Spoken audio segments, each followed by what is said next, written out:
மேதகு ஜோசப் விஜய் அப்படின்னு சொல்லுங்க. மேதகு அப்படின்னா எப்பவுமே எனக்கு அவர் தான் சார். எந்த சட்டம் போட்டாலும் தடுக்க முடியாது கட்டத்தை. இவர் சிஎம் ஆனதே போதுன்னு மக்கள் ஆசைப்படுறாங்கல்ல. இவனுங்களாம் அடிமைங்க. ஒரு கம்ப்யூட்டர் முன்னால உட்காந்துட்டு என்ன அடிக்குமோ அதை சொல்லி விட்டு அடிக்கிறதுங்கிறது. இந்த அளவுக்கு அவரை கழுவி ஊத்தினீங்க. ஆனா இந்த அளவுக்கு இப்போ நீங்க என்ன பண்றீங்க? மரியாதை கொடுக்குறேன்ல. அறிவார்ந்த தமிழ் சமூகம் தூக்கி எங்க உட்கார வச்சிருக்குது? முதலமைச்சராக தானே உட்கார வச்சிருக்கு. அப்ப டம்மி எது உண்மை எதுன்னு தெரியாதா? பருவம் போறவங்க கத்தி கொடுக்குறாங்க. அதுக்குன்னு கத்தி வாங்கி இப்படி தூக்கி பிடிச்சிட்டா ராஜராஜ சோழனா மாறிடுவார் அவரு. ஆகணும்.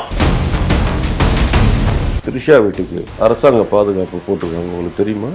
எனக்கு தெரியாது சார். இது தெரியாது சார். இருக்கேன் வேலியே பயிரை மேஞ்சிருமான்னு கேக்குறீங்களா? வேலை ஆயிடுச்சுன்னா ஆல்ரெடி மேஞ்சதுதான். சீமான் தமிழராங்க, பச்சை தமிழன் சார். எங்க வாயில வேற மாதிரி வந்துருங்க. முக ஸ்டாலின் ஐயா உணர்வா இருந்ததுனாலதான் ஒரு டீலிமிட்டேஷன் வரைக்கும் ஒரு தமிழாளர் நின்றுட்டு இருக்காங்க. ஒரு தமிழ் சமூகத்தை துப்பாக்கி வச்சு சாகடிச்சாங்க. இங்க அப்படி சாகடிக்க கூடாதுங்கிறதுக்காக துப்பாக்கி ஹீரோ வச்சு சாகடிக்கிறாங்க. நான் தான் பைத்தியம் சொல்லி என் கூட சேர்ந்து நீங்களும் பைத்தியமா இருந்துட்டு இருக்காங்க. ஊழல் சக்தின்னு சொன்னாரு விஜய் அவர்கள். இன்னைக்கு அவங்களெல்லாம் கொண்டு போய் சேர்த்துட்டா ஊழல் சக்தியா இருப்பாரா இல்ல தூய சக்தியா இருப்பாரா? இது மிக்சர் இல்ல இந்த பிரீத்தி மிக்ஸ் அந்த மாதிரி எதுனா இருக்குமா? ஹலோ, அவ்வளவுதானா? அவ்வளவுதான். முடிஞ்சிருச்சா? முடிக்க வேண்டியதுதான். இதுக்கப்புறம் முடிஞ்சிருச்சு. அவ்வளவுதான், முடிஞ்சிருச்சு. அப்படியே நேரா போய் சுடுகாட்டுல படுத்துக்கலாமா? நம்ம உறவு பொறுத்து தான் அந்த சோபா அங்க இருக்கணுமா இல்ல இங்க இருக்கணுமா அப்படிங்கறதெல்லாம். அவர் தான் எளிமையான சிஎம் ஆச்சு சார். அப்ப எங்க வேணா இருக்க வேண்டியது தானே. தரையில கூட உட்காந்து பேசலாமே, எதுக்கு சோபால தான் உட்காந்து? இல்ல, அது பட ஷூட்டிங்கிறது தரையில உட்காந்து நிறைய இதுல எல்லாம் பண்ணிட்டோம். அதெல்லாம் ஆனா தனி உலகத்துல போறது ஏழ்மை. ஓகே, புரியுதுங்களா? அது ஏழை அப்படின்னு நீங்க என்ன நினைச்சிட்டீங்கன்னா, அவங்க தந்தையாரோட ஏழைய இவரு தந்தையார் என்னைக்குமே குழந்தைங்களுக்கு சொல்லுவாங்க இல்லையா, நான் கஷ்டப்பட்டேன், நான் உன்னை வளர்த்தேன் அப்படின்னு. அது மாதிரி அந்த கஷ்டத்தெல்லாம் அவரும் தெரிஞ்சுதானே வளர்ந்துருக்காரு. அவரு கஷ்டப்படல அப்படிங்கிறது கிடையாது. கஷ்டத்தை தெரிஞ்சாவே நான் கஷ்டப்பட்டது மாதிரி தானே. தெரிஞ்சா போதும். அனுபவிக்கணும்னு அவசியம் கிடையாது. அனுபவிக்கணும்னு அவசியம். ஒருவேளை இதுவும் ஜோசியர் சொன்ன விஷயமா தான் இருக்குமோ? நீங்க போற இடத்துல ஒரு சவபாத்துன்னு போயிடுங்க. ஏன்னா அவங்க வீட்டுல போய் சோபா உட்காந்துட்டு அதனுடைய இருக்கிற தீய சக்தி எல்லாம் உங்களை அட்டாக் பண்ணிடக்கூடாது அப்படின்னு ஜோசியர் சொல்லிட்டு இருந்தாரு. ஆமா, எல்லாமே ஜோசியம் முக்கியங்க. ஒரு விஷயங்க நல்லா தெரிஞ்சுக்கங்க. அதாவது இந்த உலகத்தை இயக்கிக்கிட்டு இருக்கிறது கட்டம் தான். புரியுதுங்களா? எந்த சட்டம் போட்டாலும் தடுக்க முடியாது கட்டத்தை. கட்டத்தோட நிலைப்பாடுகள்ங்கிறது 12 கிரகங்கள் சேர்ந்தது. அதுல மாந்தியோட செயல்பாடு ரொம்ப முக்கியம். மாந்தி எங்க உட்காருதோ அதை பொறுத்துதான் கட்டத்தோட வீரியமே மாறிடும். புரியுதுங்களா? இன்னைக்கு எத்தனையோ பேரு எத்தனையோ நடிகர்கள் வந்தாங்க. ஆனா இவர் மாதிரி ஒரு சிஎம் ஆக முடிஞ்சுதா? சோ இவரு கட்டத்துல சிஎம்ங்கிற இது இருக்குது. புரியுதுங்களா? அதை நல்லா புரிஞ்சுக்குங்க. அதை புரியாம உடனே எல்லாரும் பேசிட்டு இருக்க, இவர் நல்லாட்சி கொடுப்பாரா கெட்டாட்சி கொடுப்பாரா அப்படின்னு. இவர் சிஎம் ஆனதே போதுன்னு மக்கள் ஆசைப்படுறாங்கல்ல. மக்கள் இன்னைக்கு அந்த மாசம் 1000 ரூபாய் வருமா வராதா அப்படின்லாம் கிடையாது. இவரு சிஎம் ஆனா போதுன்னு தான். இப்ப எவ்வளவு வீடியோஸ் எல்லாம் பாத்தீங்கல்ல. ஆமா, யாரு போடுறா? அதெல்லாம் அவங்கதான் போடுறாங்க. யாரு போடுறா? விஜயோட ஆதரவாளர்கள் தான் போடுறாங்க. ஆதரவாளர்கள் என்ன போடுறாங்க? ஐயோ, நீங்க நல்லா ஆட்சி கொடுத்தா போதும், நீங்க எங்களுக்கு ஒண்ணும் கொடுக்க வேணாம் அப்படின்னு மக்களா போடுறான். இல்ல, மக்கள் எப்படா 1000 ரூபாய் வரும்னு வெயிட்டிங்ல இருக்கான். ஆனா அந்த வேணான்னு சொல்ற போடுறதெல்லாம் யாரு? அதெல்லாம் பண்றதுலாம் விர்ச்சுவல் வாரியர்ஸ் தான் சார்.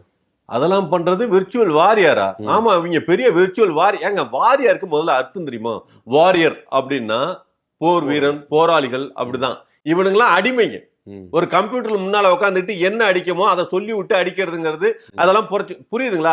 அடிமைகளை என்னைக்குமே ஸ்லைவ்ஸ் என்னைக்குமே ஸ்லைவா பாருங்க. வாரியார் தூக்கி வச்சு கொண்டாடாதீங்க. இதெல்லாம் கம்யூனிட்டி எல்லாமே ஸ்லைவ்ஸ். ஆமா, அடிமை, கொத்தடிமைங்க. 10,000 ரூபாய்க்கு வேலை பாக்குற கொத்தடிமை கூட்டம். அதை போய் வாரியார்னு சொல்லி பெருமைப்படுத்துறீங்க. அது மாதிரிலாம் இனிமேல் அந்த மாதிரி வார்த்தை பிரயோகம் பண்ணாதீங்க. இப்ப நான் மேதகு ஜோசப் விஜய் அப்படின்னு எந்த அளவுக்கு பெருமைப்படுத்துறேன், அப்படி பெருமைப்படுத்தணும். உங்க மாதிரி மனசு வரணும் சார். எஸ், அப்படி வரணும். ஆமா ஆமா. ஏன்னா எந்த அளவுக்கு அவரை கழுவி ஊத்தினீங்க.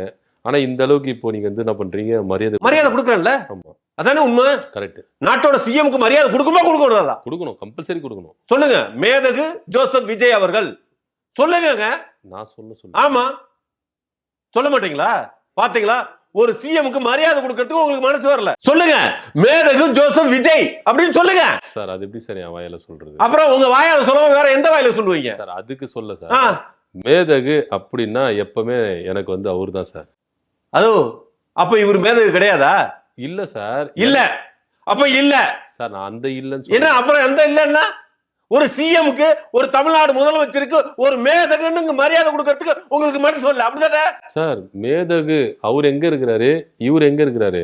ஏங்க அவர் என்ன, அவரும் துப்பாக்கி பிடிச்சாரு, இவரும் துப்பாக்கி பிடிச்சாருங்க சார். அவர் எதுக்காக பிடிச்சாரு? இவர் படத்துல பிடிச்சாரு. அவர் எதுக்காக பிடிச்சாரு? ரியல்ல பிடிச்சாரு. அதுக்காக மேதகுலாம் சொல்லணும். விஜய் அவர்களுக்கு மாண்புமிகு முதலமைச்சர் அப்படின்னு சொல்லலாம். மேதகுன்னு எப்படி சார் என்னால சொல்றீங்க? நீங்க சொல்லிட்டு நீங்க சொல்லிட்டு போங்க, என்ன எதுக்கு சொல்றீங்க? கட்டாயப்படுத்துறீங்க. இப்போ நீங்க விர்ச்சுவல் வாரியர் கட்டாயப்படுத்துற மாதிரி தான் பண்றீங்க நீங்களும். ஆனா உங்களுக்குலாம் தமிழ்னு சொல்றது வெக்கமா இருக்கு. ஒரு தமிழ் மரபுல மரியாதை கொடுக்கணுங்கிறது இருக்கு, அந்த மரபை மாத்துறீங்க. அது தமிழ்னு சொல்லிட்டு மரபு இருக்கு சார், அதுக்கு நீ இந்த அளவுக்கு தூக்கி வைக்க கூடாதுல்ல?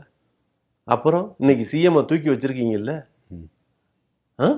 உண்மையான துப்பாக்கியும் டம்மி துப்பாக்கியும் விவரம் தெரியாம இந்த தமிழ் சமூகம், எது அறிவார்ந்த தமிழ் சமூகம் தூக்கி எங்க உட்கார வச்சிருக்குது? முதலமைச்சரா தானே உட்கார வச்சிருக்கு. அப்ப டம்மி எது உண்மை எதுன்னு தெரியாதா? அறிவு இல்லையா? அறிவற்ற சமூகம் தமிழ் சமூகம், அறிவார்ந்த தமிழ் சமூகம் தானே. ஆமா சார். கல் தோன்றி மண் தோன்றா முன் தோன்றிய மூத்த குடிதானே தமிழ் குடி. கண்டிப்பா. எவ்வளவு அறிவு, அந்த அறிவு உங்களுக்கு இல்லாம போகுது சார். எனக்கு இல்லாம போகுது. அறிவற்ற மனிதன் யார் நானா? ஆமா. சரி, ஒரு மரியாதை யாருக்கு கொடுக்கணுங்கிற ஒரு வேணும் சார். கொடுக்கலாம் சார், கொடுங்கன்னு தான் சொல்றேன். மாண்புமிகு முதலமைச்சர் சொல்லிட்டேன். என்ன மாண்பு மேதகு, மாண்புமிகு எவ்வளவு, மேதகு எவ்வளவு சார்? அதெல்லாம் கொடுக்க கூடாது. அது அந்த தலைவனுக்கு மட்டும்தான். இவங்களுக்கு எல்லாம் செட் ஆகாது சார். அதுக்குன்னு வரவும் போறவங்களாம் கத்திய கொடுக்குறாங்க. உங்களை மாதிரி அறிவு இல்லாதவன் பேசிட்டு இருக்கட்டுங்க. எங்களை மாதிரி அறிவாளிகள் கண்டிப்பா மேதகு ஜோசப் விஜய்னு நாங்க சொல்லுவோம். நீங்க சொல்லுங்க, நான் சொல்ல வேணாம்னு சொல்ல. அதுக்குன்னு வரவும் போறவங்களாம் கத்தி கொடுக்குறாங்க. அதுக்குன்னு கத்திய வாங்கி இப்படி தூக்கி பிடிச்சிட்டா ராஜராஜ சோழனா மாறிடுவார் அவரு. ஆகணும் ஆகணும். அதனாலதான் மன்னர் ஆட்சி அப்படின்லாம் சொல்லியிருந்தாரு. அப்புறம் இன்னும் கொஞ்ச நாள்ல தலையில கிரீடத்தை கூட இந்த தமிழ் மக்கள் தூக்கி வைப்போம். ஆமா, எங்களுக்கு அரசன் தான் வேணும். அதனால ராஜகுருவா ஜோசியரை வர வச்சிருக்கீங்க. ஆமா, அந்த புறமும் வச்சிருக்கோம், அந்த புறத்துக்கு பாதுகாவலரும் வச்சிருக்கோம். தெரியுமா அதெல்லாம்? யார் அது பாதுகாவலர்? ஓ, உங்களுக்கு இதெல்லாம் தெரியாதா? தெரியாதா? த்ரிஷா வீட்டுக்கு அரசாங்க பாதுகாப்பு போட்டிருக்காங்க, உங்களுக்கு தெரியுமா? எனக்கு தெரியாது சார். இது தெரியாதுஷா இருக்கு. சீரியஸா? சீரியஸா எனக்கு தெரியாது. பாதுகாப்பா இருக்குமா நீங்க போட்ட பாதுகாவல்? ஹலோ, நீங்க என்ன நினைச்சு கேக்குறீங்கன்னு தெரியுது. வேலையே பயிரை மேஞ்சிருமான்னு கேக்குறீங்களா? ஒருவேளை ஆயிடுச்சுன்னா? ஒருவேளை ஆயிடுச்சுன்னா ஆல்ரெடி மேஞ்சதுதான். அதை பத்தி எல்லாம் நமக்கு தேவையில்லை. அதோட கருத்து கணிப்பு நமக்கு தேவையில்லை. சரி சரி, புரியுதுங்களா? புரியுது. அடுத்த கேள்வி என்னவோ அதை கேளுங்க. தேவையில்லாத விஷயத்தை நம்ம பேசிட்டு இருக்கிற மாதிரி தெரியுது. ஆமா. இப்போ ஒரு ஜெயிச்ச உடனே நான் எல்லா ஊருக்கும் வருவேன் அப்படின்னு ஒண்ணு சொன்னார்ல. ஆமா. இப்போ ஊருக்கு போவாரா? எல்லா ஊருக்கும் போவாரா? எந்த ஊருக்கு போகணும்? எல்லா ஊருக்கும் போகணும்னாரு. கரூருக்கும் போகணும், எல்லா ஊருக்கும் போகணும். ஒரு வேலை இல்லாம வெட்டியா இருக்கிறப்போ போலாம். இப்ப என்ன வேலை மக்கள் கொடுத்துருக்கான்? சிஎம் வேலை. அப்புறம் அந்த வேலையை விட்டு ஊரு ஊரா இந்த மோடி சுத்திட்டு இருக்காப்லையே. மோடி ஏன் சுத்துறாரு தெரியுதா? ஏன் சுத்துறாரு? ஏன் சுத்துறாரு? ஊரு ஊரா சுத்தி நாட்டை உயர்த்தி வச்சிருப்பாருன்னு பார்த்தா, ஏற்கனவே அத்தனை பொதுத்துறையெல்லாம் வச்சிருந்தாங்கல்ல, அத்தனையும் காலி பண்ணிட்டு இப்ப எல்லாத்தையும் வித்துட்டாரு. அது மாதிரி இந்த தமிழ்நாட ஊரு ஊரா சுத்தி விற்க சொல்றீங்களா? வித்துருவாங்களா? அப்புறம் ஊரு ஊரா போக கூடாது. ஆமா, ஊரு ஊரா போய் வித்துருவாங்க சார். அவர் தான் சார் சொன்னாரு, ஜெயிச்ச உடனே நான் வரேன், எல்லா ஊருக்கும் வரேன் அப்படின்னாரு. அதெல்லாம் மக்களே இப்ப சொல்லிட்டாங்க. என்னன்னு? அதெல்லாம் எங்களுக்கு எதுவும் நீங்க வந்தெல்லாம் வந்து பண்ண வேணாம், நீங்க வரவெல்லாம் வேணாம், அந்த நீங்க சொன்ன 2500 ரூபாய் பணம் மட்டும் போட்டு விடுங்க வெயிட் பண்ணிட்டு இருக்காங்க. அதுக்கு சாத்தியம் இருக்குதா? சாத்தியம் இருக்குதா? தலையா அடமானம் வச்சாவது கொடுப்போன்னு சொல்லிட்டு இருக்காங்க. ஆமா. யாரு வாங்குறது அடமானமா? சேட்டுங்க. தங்கத்தை தான் அடமானம் வாங்கி பார்த்திருக்கீங்க. இப்ப தங்கத்தையும் வாங்க கூடாதுன்னு யாரு? பிரதமர் மோடி சொல்லிட்டார்ல. அதனால இனிமேல் தலையை வாங்குவானுங்க. ஓகே. ஆமா. சரி, ஜோசியருக்கு ஹெல்ப் பண்ணாரு, அவருக்கு அரசு பதவி கொடுத்துட்டாங்க. பின்னாடி இருந்து ஜான் ஆரோக்கியசாமி அரசியல் அந்த வியூகங்கள்லாம் வகுத்தாரு. அவருக்கு பதவி கிடைக்குமா? அதுக்கப்புறம் இவர் ஜனநாயகன் படம் நடிச்சாரு, அந்த படம் லீக் ஆகி அவருக்கு ஒரு பெரிய லாஸ், அவருக்கு பதவி கிடைக்குமா? அதே போல ஜெகதீஷ் பழனிசாமி இந்த ரூட் அமைப்பெல்லாம் வச்சு நடத்தியிருந்தார்ல, அவருக்கு இவங்களுக்கெல்லாம் பதவி கிடைக்கிறதுன வாய்ப்புகள் இருக்குன்னு நீங்க நினைக்கிறீங்களா? இல்ல, இப்ப ஜோசியக்காரருக்கு பதவி கொடுத்ததே எதிர்கட்சி சதி செஞ்சு அதை ஒரு தப்பான பொருளையா உருவாக்குறாங்க.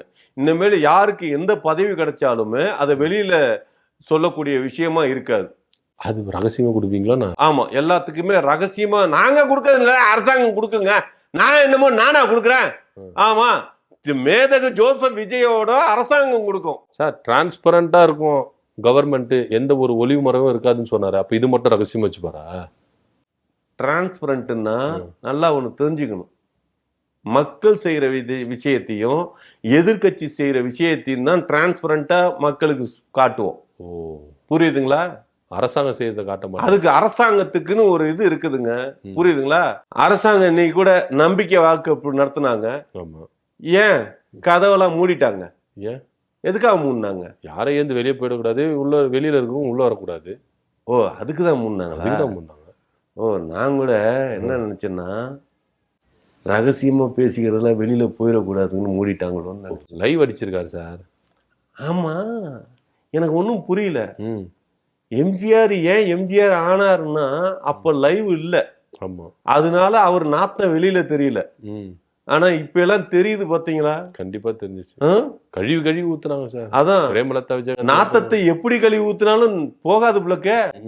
10 பினாயில் பாட்டு வாங்கி ஊத்துனாலும் போகும். அவ்வளவு பெரிய அரங்கம் சார் அது. 10 பினாயில் பாட்டு 10 அதுல எனக்கு தெரிஞ்ச ஒரு லாரி வேணும்னு நினைக்கிறேன். லாரியை ஊத்துனா கூட போயிருமா? இல்ல, மேபி போறதுக்கு வாய்ப்புகள் இருக்குல்ல. ஆமா, நல்லா ஒண்ணு தெரிஞ்சுக்கணும், மக்களுக்கும் சொல்றேன். அந்த காலகட்டங்கள்ல இந்த லைவ் பார்க்குற வாய்ப்பு நமக்கு இல்லை. அதனால்தான் நம்மளை முழு மடையர்கள் ஆக்கிட்டு போயிருக்காங்க. இந்த தமிழ் சமூகத்தை முட்டாளாக்கி ஒரு தமிழன் வாழ முடியாத இடத்துக்கு ஒவ்வொருத்தரும் வாழ்ந்துட்டு இருக்கிறான். சரி, சீரியஸா? சரிங்க சார். ஒரு எம்ஜிஆர் தமிழரா? இல்ல.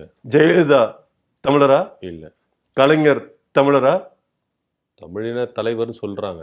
தமிழின தலைவர் திருவாரூர்ல இருந்தா சார் வந்தாரு. திருவாரூர்ல இருந்தான்னு சொல்றாரு. ஆனா அவர் தமிழர் கிடையாது. அவர் 7 தலைமுறைகள் இன்னும் முடியல. புரியுதுங்களா? ஆனா இந்த தமிழ் உணர்வோட இருந்தார். தமிழனா இருக்கிறதுக்கும் தமிழ் உணர்வோட இருக்கிறதுக்கு வித்தியாசம் இருக்குது. கண்டிப்பா. புரியுதுங்களா? இத்தனை வருஷ அரசியல்ல ஒரு அண்ணாவுக்கு அப்புறம் ஒரு கருணாநிதி ஐயா தான் தமிழுக்காகவும் தமிழ் மக்களுக்காகவும் போராடினது. இதெல்லாம் இன்னைக்கு இருக்கிற ஜென்சிகிஸ்டுக்கு எவனுமே சொல்லாம ஒரு கலைஞரோட மொழிப்பற்ற எவனுமே கொண்டு போய் சேர்க்கல. அதெல்லாம் விட்டு இன்னைக்கு மொழிக்காக போராடிட்டு இருக்க ஒரே ஆள் யாருன்னா சீமானு. சீமானு என்ன? சீமான் தமிழனா? நான் கேக்குறேன். சீமான் தமிழராங்க? பச்சை தமிழன் சார். பச்சை தமிழனா? ஏங்க வாயில வேற மாதிரி வந்துருங்க. அவரும் தமிழர் அல்ல. தமிழ்நாட்டுல பிறந்துட்டா, மீண்டும் சொல்றேன், தமிழ்நாட்டுல பிறந்துட்டா தமிழர் அல்ல. 7 தலைமுறைகள் தாண்டணும். அவங்க தான் தமிழ் உணர்வாளர்களா இருக்காங்க. இதே சீமானோட உணர்வு அன்னைக்கு சூப்பரா கொண்டாடப்பட்டது. அன்னைக்கு கொண்டாடப்பட்டதுன்னா பெரியார் இந்த தமிழ் மக்களுக்கு, அடிமைப்பட்ட மக்களுக்கு என்னெல்லாம் இடையூறுகளா இருந்தது அதுல இருந்தா மீட்டெடுக்கிற ஒரு சமுதாயத்தை பெரியார் ஏற்படுத்தி வச்சார். அந்த பெரியாரை கொடி பிடிச்சதுனாலதான் சீமான் ஆனார். ஆனா அதே பெரியாரை இன்னைக்கு வேணான்னு சொல்லி விலக்கி வைக்கிறப்ப நீங்க எதை எதிர்நோக்கி இருக்கிறீங்க? யாருக்காக நீங்க வேலை செய்யறீங்க? நீங்க உண்மையிலேயே தமிழனா அப்படின்னா இப்ப இந்த மண்ணின் மைந்தன் தமிழனாக இருந்தா அந்த உணர்வு உங்கள்கிட்ட இருக்கும். வழிபோக்க தமிழரா இருக்கிறதுனால உங்களுக்கு அந்த உணர்வு இருக்குமா? இருக்காது. அத வேலையை செய்யறீங்களா? இப்ப சரி, இப்ப அடுத்தடுத்தாப்புல முதல்வர்கள் அப்படின்னு உணர்வு இருக்கிறவன் அப்படிங்கறது ஒரு மு.க. ஸ்டாலின் ஐயா உணர்வா இருந்ததுனாலதான் ஒரு டீலிமிட்டேஷன் வரைக்கும் ஒரு தமிழால நின்றுட்டு இருக்காங்க. நீங்க அடுத்தாப்புல வந்திருக்கீங்களே, இன்னைக்கு உணர்வோட இருப்பீங்களா? உங்க உணர்வை நாங்க எப்படி எதிர்பார்க்கறது? பார்க்கணும். உணர்வு இருக்காங்கிறது எப்படி நாங்க தெரிஞ்சுக்கிறது? பேசுனா மட்டும் பத்தாது, செயல்ல இருக்கும். செயல்னா தமிழ்னு படம் டைட்டில் வச்சு எடுத்துட்டாப்ல, அழகிய தமிழ் மண்ணு டைட்டில் வச்சு எடுத்துட்டாப்ல, நீங்க தமிழனா? 7 தலைமுறை இன்னமும் கழியல. உங்க உணர்வு தான் எங்களுக்கு வேணும். ஆனா அந்த உறவு உங்கள்கிட்ட இருக்குதா அப்படின்னா டீலிமிட்டேஷன் அவர் பாட்டிட்டு போனார்ல, அது மாதிரி மும்மொழி கொள்கைன்னு ஒண்ணு வரும். அந்த மும்மொழி கொள்கை நீங்க வரவிடாம பண்ண முடியுமா? தெரியலையே, பார்க்கணும் சார் என்னென்ன நடக்க போகுதுன்னு. ஒரு விஷயம், இன்னைக்கும் நம்ம தமிழ் சமூகத்துல தமிழ் மெல்ல மெல்ல சாகாம உயிரோடு இருந்திருக்கிறதுக்கு காரணமே எல்லா கவர்மெண்ட் ஸ்கூல்லயும் தமிழ் இருந்துகிட்டு இருக்கிறதுனால. இந்த தமிழ்ல வந்து மும்மொழி கொள்கைன்னு வந்துருச்சுன்னா நீ தமிழையும் படிக்கலாம் இந்தியும் படிக்கலாங்கிறப்ப தமிழ்ல வாத்தியார் டீச்சர் இருக்காங்களே, டீச்சர் சொல்லி கொடுக்கிற டீச்சரு, அந்த டீச்சருக்கு 5000 ரூபாய் சம்பளமும் இந்தி டீச்சருக்கு 15,000 ரூபாய் சம்பளமும் நீங்க கொடுத்தீங்கன்னா எல்லா டீச்சரும் ஹிந்தி கொடுக்கறது ரெடி ஆவானா இல்ல தமிழ் கத்து கொடுக்கறது ரெடி ஆவானா? ஹிந்தி கத்துக்கிறது. அப்ப மறைமுகமா யாரு எவன் முன்னேற்றமாவான்? ஹிந்தி தான். அப்ப தமிழ் வாத்தியானுக்கு இருக்கிற சம்பளம் உயர்வு படுத்துவீங்களா? எப்ப படுத்துவீங்க? தெரியலையே. புரியுதுங்களா? ஒரு மொழி அழிக்கிறன்னா அந்த மொழி அழிச்சாவு போதும் அந்த நாடு அழியும், அந்த நாடு அழிச்சாவு போதும் அந்த இனம் அழிஞ்சு போயிடும். ஒரு தமிழ் சமூகத்தை துப்பாக்கி வச்சு சாகடிச்சாங்க. எது? ஈழத்துல. இங்க அப்படி சாகடிக்க கூடாதுங்கிறதுக்காக துப்பாக்கி ஹீரோ வச்சு சாகடிக்கிறாங்க. துப்பாக்கி ஹீரோ வச்சு சாகடிக்கிறாங்க. ஓகே, அடிப்பாங்க. ஓகே, அப்படின்னு தான் சொல்ல வர்றேன். சரிங்க சார். மக்களாகிய எல்லாரும் புரிஞ்சுக்கிட்டா சரி. ஆமா, பைத்தியகாரம் பேசுறது மாதிரி தான் தெரியும். கொஞ்சம் யோசிங்க. நான் தான் பைத்தியம்னு சொல்லி என் கூட சேர்ந்து நீங்களும் பைத்தியமா இருந்துட்டு இருக்காதீங்க. ஓகே. இப்போ அதிமுகவில் 2 பிரிவு பிரிஞ்சு என்ன பண்றாங்க, விஜய் அரசுக்கு ஆதரவு கொடுக்குறாங்க. ஊழல் சக்தின்னு சொன்னாரு விஜய் அவர்கள். இன்னைக்கு அவங்களெல்லாம் கொண்டு போய் சேர்த்துட்டா ஊழல் சக்தியா இருப்பாரா இல்ல தூய சக்தியா இருப்பாரா? மிக்சடு சக்தி. மிக்சடா? ஆமாங்க. மிக்சர் வாங்கி சாப்பிட்டுருக்கீங்களா? சாப்பிட்டுருக்கேன். மிக்சர்ல காராச்சேவும் கிடக்கும், காரா புந்தியும் கிடக்கும், கடலையும் கிடக்கும். புரியுதுங்களா? இப்ப இவர் என்ன மிக்சரு. மிக்சர்னா நீங்க வந்து படத்துல வந்து பொண்டாட்டிய கூட்டி கொடுத்துட்டு மிக்சர் சாப்பிட்டுட்டு இருந்தானே அந்த மாதிரி நினைச்சிடாதீங்க. அந்த மிக்சர் வேற. ஆனா இந்த மிக்சர் வேற. இது மிக்சர். புரியுதுங்களா? இப்ப புரிஞ்சிருச்சா? மிக்சர் இல்ல இந்த பிரீத்தி மிக்ஸ் அந்த மாதிரி எதுனா இருக்குமா? ஹலோ, நான் இவ்வளவு நேரம் தெளிவா புரியறது மாதிரி ஒண்ணு சொன்ன. பிரீத்தி மிக்சியா? நான் மிக்சிய சொல்லல, மிக்சிங். மிக்சிங். ஆமா, கலந்து ஆட்சி நடத்துறது. யாரு கூட கலந்து? கூட்டு ஆட்சி நடத்துறது. யாரு கூட கூட்டு? ஊழல் சக்தியோட கூட்டு. ஹலோ சார், அது அவர் தானே சார் சொன்னாரு, நானா சார் சொன்னேன்? ஏங்க, ஒரு மனிதன் தப்பு பண்ணாம எந்த மனிதன் இந்த உலகத்துல இருக்க முடியாது. ஊழல் பண்ணாம இருக்க முடியாது. அவங்க எல்லாரையும் கூட்டிட்டு போய் பதவி ஏற்படுறதுக்கு முன்னால நாங்க ஒரு 3 தடவை தண்ணியில முக்கி எந்திரிப்போம். ஆமா, ஏன்? சபாநாயகர் பைபிள் மேல நம்பிக்கை இருக்கிறவர் தானே. படிச்சாரா இல்லையா? பைபிள்ல என்ன சொல்லிருக்கு? பாவம் செய்தவர்களை புனித நீராட்டத்தால் நாங்கள் புனிதராக்குவோம் அப்படிங்கிறது இருக்குல்ல. அது மாதிரி 4 தடவை அவங்கள குளிப்பாட்டினா சரியா போச்சு. கழுதைகளை குளித்து நிப்பாட்டினாலும் அது குதிரையா மாறிடும். தெரியுமா? அந்த அளவுக்கு தாவேக்க வந்துச்சு. பாஜக கிட்ட ஒரு மிஷின் இருக்கிற மாதிரி, வாஷிங் மிஷின், அந்த மாதிரி தாவேக்க கிட்ட ஒரு வாஷிங் மிஷின் இருக்குன்னு. Washing machine? ஆமா, இப்போ பாஜக கிட்ட ஒரு வாஷிங் மிஷின் இருக்கு. இடி ஊழல்வாதி அப்படின்னு சொன்னா பாஜகவில் போய் ஐக்கியமாயிட்டா அவங்க வந்து எந்த தவறும் செய்யல, குற்றமற்றவர்கள் அப்படின்னு சொல்றோம்ல, அந்த மாதிரி. அது வந்து பரிகாரம் பண்ணி பாவத்தை கழிச்சிடுறது. ஓகே, புரியுதுங்களா? ஏதாவது கோயிலுக்கு போய் நீங்க போட்டு கும்பிட்டு கையெடுத்து கும்பிட்டு அந்த கோயில் குருக்களோட ஆசீர்வாதங்கள் உனக்கு, கடவுளோட ஆசீர்வாதம் கிடைக்கணும் அவசியம் இல்ல, கோயில் குருக்களோட ஆசீர்வாதங்கள் உங்களுக்கு கிடைச்சிட்டாவே அது அந்த இடம் இதாயிரும். அதே மாதிரி இங்க வந்து அதே மாதிரிதான். ஆமா, இது வந்து அங்க பாஜகவை பொறுத்த வரைக்கும் மாலை போட்டு பாவத்தை கழிச்சிடலாம், இங்க குளிச்சு பாவத்தை கழிச்சிடலாம். ஓகே, இப்போ நான் வந்து சமூக நீதி ஆட்சி கொடுப்பேன், சகோதரத்துவ ஆட்சி கொடுப்பேன், சமத்துவ ஆட்சி கொடுப்பேன் அப்படின்னு ஒரு இஸ்லாமியர் கூட அமைச்சரவையில் இல்லவே இல்லையா சார்? ஃபுல்லா பிராமின் லாபியா தான் இருக்கிறாங்க. அப்ப பிராமண சமுதாயங்கள் இருக்க கூடாதா சார்? நான் இருக்க வேணான்லாம் சொல்ல சார்.